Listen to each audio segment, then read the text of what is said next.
Time and self. I have purposely not used the word time management because we cannot manage time. We can manage ourselves around the time.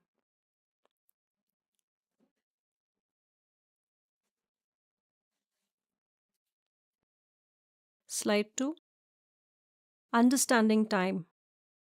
Time and space is actually beyond our comprehension. We cannot understand time or space, but both have significance because we have a body. Now, most of the time, we are preoccupied with ourselves, our own thoughts, our own worries, our own emotions. And life has also taught us to work hard. So, life has become more of expression rather than perception. We don't think too much, we are only acting all the time. However, all the things that we do, like living, reproducing, eating, and dying, all this is also done by even the smallest of creatures and beings. But there is one thing that defines a human being, and that is intelligence. So we have to use intelligence for our own benefit. But actually, if you look at it, we are using our intelligence to destroy ourselves. We allow our intelligence to cause us stress, to cause us negative emotions, and that is destroying ourselves. It is very important for us to keep our energy levels high, or rather moderately high, so that we know how to manage ourselves in the best possible manner. And that will somehow help us to manage time. So, if you look at it, it's quite invertendo, the concept of time management. If I learn to manage myself, I will somehow learn to manage time. So, the concept is invertendo. If we actually observe ourselves, we have a lot of toxic, negative, wasteful thoughts, a lot of anxieties, and these are all time wasters. They waste our time and they make us do all unnecessary things. They obstruct our relationships and they even obstruct our handling situations. So, the state of mind decides how we are actually utilizing our time. So, it is very important for us to be in a happy state of mind, creating a harmony within ourselves in all aspects of our work. That is very important for us to know how we can manage ourselves in a better way and how that actually influences us in managing the time around us. There are few skills that we must learn. One is prioritization.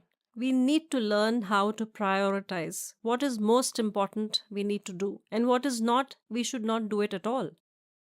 So, the next thing that we must learn is how to say no. The ability to say no will actually help us in saving a lot of time around us. The third thing is sacrificing or giving up things which is really not required for us. Unnecessarily going out, unnecessarily wasting time watching TV, reading things that are not good for us. I think these are the things that really help us in, or rather, not help us in saving time. Next, doing things at the right time and in the right way. That is also very important for us to learn as a skill. Learning to manage conflicts and stress. If we are in a state of mind where we know how to handle things in a beautiful way, we save a lot of time for ourselves as well as for the people around us. One of the habits that really help us in managing time, managing ourselves better, is getting up on time, waking up early in the morning. That gives us so many more hours to ourselves. Scheduling our life, getting into good habits, is very, very important for us to have a good, balanced life. There is a story that I would like to narrate here. A corporate executive on holiday in a small Greek seacoast village was strolling by the docks and taking in the local color. He complimented one fisherman on the quality of his catch. And he asked, "How long did it take you to get all those fish?" "Not very long," answered the Greek, "an hour or two." "Then why didn't you stay out longer to catch more?" The Greek explained that his catch was sufficient to meet his needs and those of his family. The executive asked, "But what do you do with the rest of your time?" "Oh," he says, "I sleep late, fish a little, play with my children, and take a nap with my wife. In the evening, I go to the village to see my friends, dance a little, play football, and sing songs. I have a full life. The executive said, "Well, I have an MBA from Harvard and I'm sure I can help you. You should start by fishing longer every day. You'll catch extra fish that you can sell. With that revenue, you can buy a bigger boat. With that extra money, the larger boat will bring you. You can buy a second boat and a third one, and so on until you have an entire fleet of trawlers. Instead of selling your fish to your middlemen, you can then negotiate directly with the processing plants and maybe even open your own plant. You can ship fish to markets all around the world. In time, you can then move to New York City to direct your huge enterprise." Greek asked, "How long would that take?" 20, perhaps 25 years, replied the executive.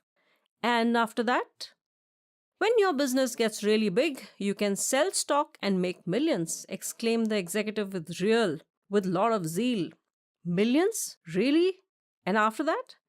"After that, you'll be able to retire, live in a small village near the coast, sleep late, play with your children, catch a few fish, take a nap with your wife, and spend your evening singing, dancing, and playing football with your friends." Isn't that strange? But it's a very, very poignant and very, very relatable story. Something for us all to think about. The next most important thing for us to think about is having the right attitude.